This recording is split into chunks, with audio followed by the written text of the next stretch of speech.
Bueno, hoy vamos a entrar en el primer texto literario, es Bartleby de Melville. Melville es un escritor oscuro, casi de dimensiones bíblicas. Vamos a ver sus textos tan construidos en base a lo que podríamos definir como parábolas, ¿no? Yo digo, aviso, por si a alguien le interesa, es un escritor interesantísimo. Por ejemplo, Moby Dick. Nosotros tenemos esa representación muchas veces también por los dibujos animados. El capitán yendo a buscar una ballena blanca y no mucho más. Es un texto de una negatividad fuertísima, es una especie de contrabiblia, ¿no? Es un texto pesado. Y Bartleby también, en algún sentido, comparte estas características. Alta negatividad, en algún punto esta idea de cierta parábola religiosa atravesando la narrativa. Es un texto que se publica por primera vez de manera anónima en 1853, es decir, estamos a finales del siglo XIX, por lo cual yo decía cuando presentaba el programa, es un texto que responde a ciertos preceptos que podríamos considerar como modernos. Entonces acá vamos a hacer una breve introducción con respecto a qué es lo que nosotros pensamos por modernidad, de manera muy esquemática. Hay un artículo de Frederick Jameson, se llama La deconstrucción de la expresión, está en el libro El posmodernismo. Ahí él toma dos cuadros que los recorta como sintomáticos de dos momentos históricos. Por un lado, los zapatos de labriego o botas viejas, botas de campesino, así se ha conocido este cuadro de Van Gogh, que es del año 1866, y lo contrapone con otro cuadro que representa también zapatos de polvo de diamante de Warhol, que es de 1980, ¿no? Entonces él encuentra a partir de describir a estas dos pinturas las características fundamentales de estas dos etapas históricas, la modernidad por un lado y la posmodernidad por el otro. Dice Jameson que la materia prima del cuadro de Van Gogh es lo histórico-social, ¿no? Dice, en esta pintura se puede sentir todo el mundo instrumental de la miseria agrícola. En cambio, en los zapatos de Warhol encontramos una pura superficie. Dice, estos zapatos no nos hablan en absoluto. A diferencia del de Van Gogh, le falta profundidad, ¿no? Dice Jameson, resaltan específicamente el fetichismo de la mercancía de la fase de transición al capitalismo avanzado. O sea, la estética moderna y la posmoderna responderían a dos momentos distintos en la historia del capitalismo. Otro cuadro moderno que toma Jameson para explicarnos la lógica compositiva de la modernidad es El Grito. Es un cuadro famoso de Edvard Munch. Dice, este cuadro se lo reconoce por lo general como emblema de los grandes temas modernistas, ¿no? Grandes temas con mayúsculas, básicamente. La modernidad es ese momento donde se plantea la posibilidad de los grandes relatos, esos relatos abarcadores, esos relatos totales, de una totalidad social, política, lingüística también. Es el momento de los grandes relatos. La posmodernidad, contra esta idea, va a proclamar el fin de los grandes relatos. Ahora solo se puede acceder a la realidad de manera fragmentada, etc. El cuadro de Munch dice, se puede reponer la alienación, la anomia, la soledad, la fragmentación social, el aislamiento, todos grandes temas de la modernidad que surgen sobre todo al calor de la construcción de las grandes metrópolis, ¿no? La gran ciudad es un elemento liberador en muchos sentidos, en la línea de que el sujeto puede perderse, puede ganar anonimato y a partir de ahí sentirse liberado de la opresión de la mirada del otro que hay en las ciudades más chicas. Pero al mismo tiempo, en ese perderse en la multitud, aparecen estos conceptos de alienación, de anomia, de soledad, paradójicamente sumido en la multitud.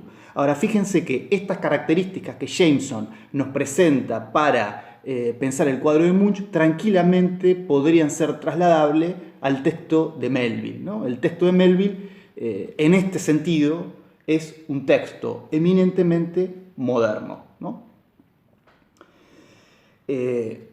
Entonces recortaríamos una placa como para pensar, vuelvo a decir, de manera muy esquemática, esta idea de Jameson que plantea para definir en algún sentido las distintas etapas históricas. Entonces tendríamos las características de las estéticas en los distintos periodos según Jameson.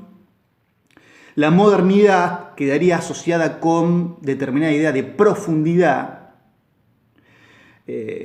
a partir de la presencia de lo histórico-social y de grandes temas, decía yo con mayúsculas, y enumero los que enumera Jameson para describir el cuadro de Munch, y que decía nos sirve también para pensar el texto de Melville. La alienación, la anomia, la soledad, yo agrego la burocracia también como un gran tema modernista. Por contraposición a estas ideas aparecería la posmodernidad, que se fundamentaría en cierta superficialidad en el tratamiento de los temas, por un debilitamiento de lo histórico-social. Esto tiene que ver con que la estética posmoderna se compone también por lo general de un pastiche de varios estilos entremezclados, ¿no? Hay como un componente irónico en sus composiciones. Y dice Jameson, agrega algo que no vimos recién, cierto ocaso de los afectos o pérdida de la afectividad. También tiene que ver con esta cuestión de la ironía, con cierto distanciamiento con respecto al objeto que puede leerse en clave irónica, ya sea de los escritores, de los pintores, de los artistas, ¿no? Bueno, hecha esta presentación muy esquemática sobre la idea de modernidad y de posmodernidad, que va a servir para pensar otras zonas del programa también, vamos a entrar en el texto. Bartleby, el escribiente, ¿no?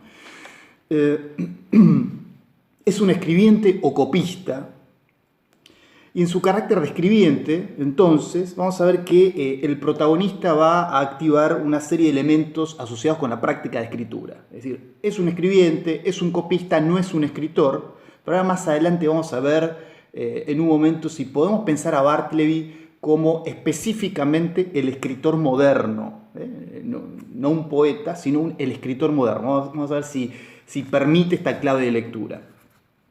Entonces, decía yo, va a estar ahí reflejada especularmente la literatura, refleja especularmente la práctica de escritura. Esto tiene que ver con algo que decíamos ahí en el texto de Cosa, que la idea estamos en fin del siglo XIX, ya el siglo XIX avanzado, momento donde las distintas prácticas se van delimitando en distintas esferas. Entonces, esto de que la escritura literaria se presente de manera autorreferencial también es un gesto moderno. Entonces yo les diría, fíjense cuando el texto se está señalando a sí mismo y recorten esos fragmentos porque son fragmentos importantes. En principio por esta cuestión, porque la literatura señalándose a sí misma es un gesto moderno y nosotros queremos ver este texto en tanto tal, pero también porque en esos fragmentos siempre va a haber alguna otra cosa, ¿no? Cuando el texto habla de escritura, de literatura o de sí mismo, podemos recortar muchas veces un programa.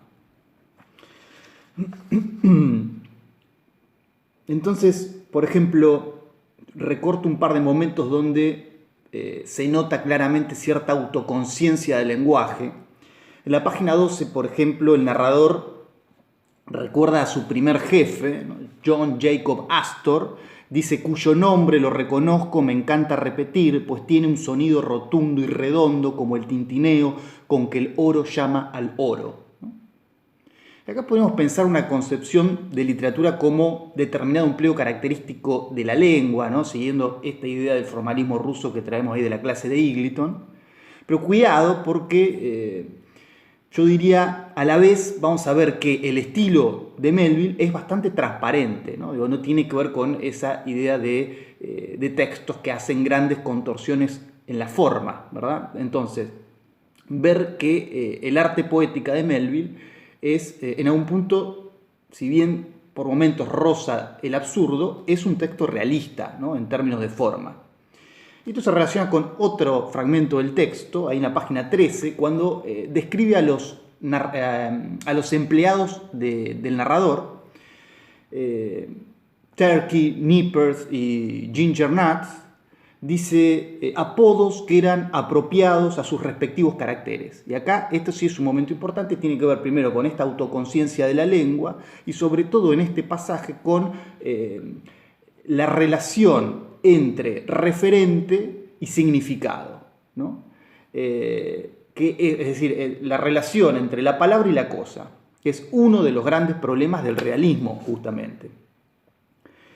Como si el texto acá estuviera desplegando determinada arte poética, decía yo recién, o cierta condición pedagógica que nos explica cómo está hecho y cuáles son sus postulados centrales.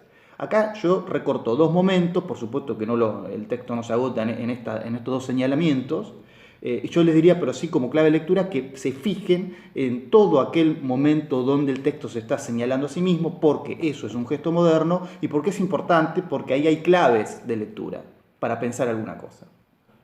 Bueno, vamos a meternos un poco con los personajes. En principio decíamos el narrador.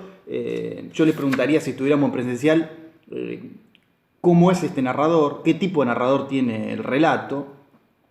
Ustedes me dirán, en primera persona, está escrito en primera persona, el narrador es uno de los personajes. Es el abogado que contrata a Bartleby y que construye con él una relación, yo diría, patológica, ¿no? Patológica. Ahí en la página 20 ya tenemos la primera aparición de Bartleby y ya lo vemos de entrada, es un personaje oscuro, un personaje cargado de determinados sentidos, decía yo, que están relacionados con la época. Es un personaje moderno. La primera descripción dice, esa figura pálida y pulcra, respetable hasta inspirar compasión, con un aire irremediablemente de desamparo. Vamos a ver si Bartleby es el hombre moderno o si es una excepción. Por ahí pasaría también yo decía, claves de lectura para pensar el texto. Y en la página 20 tenemos la primera imagen, que a mí me parece muy significativa, ¿no? Ahí a Bartleby lo ubican atrás de un biombo en un rincón que tiene vista a unos patios traseros mugrientos. Ustedes busquen esta imagen y léanla, fíjense, yo la describo un poco y la pensamos, la recorto como una imagen que es importante. Está ahí con vista a unos patios internos, dice el narrador, de unos edificios imponentes. Y yo digo, es una imagen representativa del sistema que Melville quiere representar, en el sentido de que estos grandes edificios del centro de Nueva York, que son ícono del dinamismo moderno, en esta primera imagen parecerían aplastar a Bartleby, que es un personaje gris y que en algún punto, decía yo, es un hijo de la época, ¿no? Mientras tanto, mientras están ahí esos edificios imponentes representativos del dinamismo moderno, Bartleby escribe en silencio, mecánicamente. Esta imagen es como una postal interesante, ¿no? Ahora bien, un poquito más adelante, y en esta imagen sí me quiero detener, ahí en la página 21 arriba, leamos un momento lo que dice el narrador. Dice, es una tarea muy aburrida, la que le toca a Bartleby, ¿verdad? Fatigosa y adormecedora, puedo suponer que para ciertos caracteres temperamentales debe de resultar completamente insoportable. No creo, por ejemplo, que el animoso Byron, el poeta, se hubiese resignado a sentarse al lado de Bartleby para revisar un documento legal de, pongamos, 500 páginas escrito en letra menuda por una mano agarrotada. Este fragmento es importante. Otra vez, está nombrando a un poeta. Yo decía, la literatura señalándose a sí mismo o señalando cuestiones de la factura literaria son momentos importantes para entender la modernidad del relato, pero para entender el programa que tiene el texto de manera intrínseca. Entonces dice acá, Bartleby no es un poeta, Bartleby no es un artista, es un copista que escribe de manera mecánica. Ahora, lo interesante es que cita a Byron, que es un poeta del romanticismo británico del siglo XVIII, en un momento anterior a la composición de Melville. Es decir, está haciendo referencia a un momento anterior en la historia de la literatura. Y en un punto, los postulados del romanticismo van en contra de esta idea moderna de literatura. Ustedes, si quieren, pueden wikipediar romanticismo europeo y ahí profundizar un poco. Básicamente, en el romanticismo el poeta es una especie de genio conectado con las verdades trascendentales y divinas, asociado siempre con motivos orgánicos de la naturaleza. Por ejemplo, un poema canónico del momento es El ruiseñor de Keats, ¿no? Donde el poeta queda asociado con un ruiseñor, es decir, un pájaro que vuela, que canta, que asciende a los órdenes divinos y celestiales.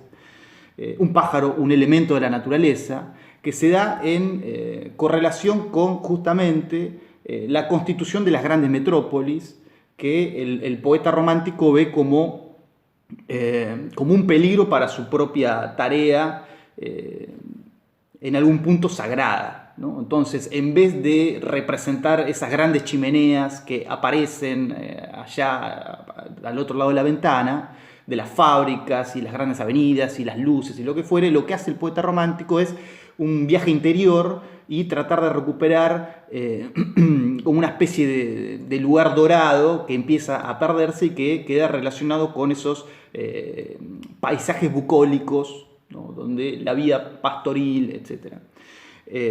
Nada tiene que ver con este texto, ¿no? Es decir, acá está justamente el centro duro de lo que estaría destruyendo la vida del poeta romántico. Esta gran metrópolis, este edificio en el centro de Nueva York, lleno de abogados, de oficinas, el escribiente trabajando en un rincón de manera mecanizada, alienado, ¿no? Entonces es importante, esta cita es más que importante. Yo diría de manera esquemática y como una hipótesis de lectura que siempre puede ser discutida, el escritor moderno no es el poeta romántico, ¿no? No tanto el escribiente, no tanto Bartleby, sino el escritor moderno. El escritor moderno no es el poeta romántico. Si el poeta romántico está ligado a la inspiración, al genio, bueno, el escritor moderno quedará ligado a cierto trabajo mecanizado.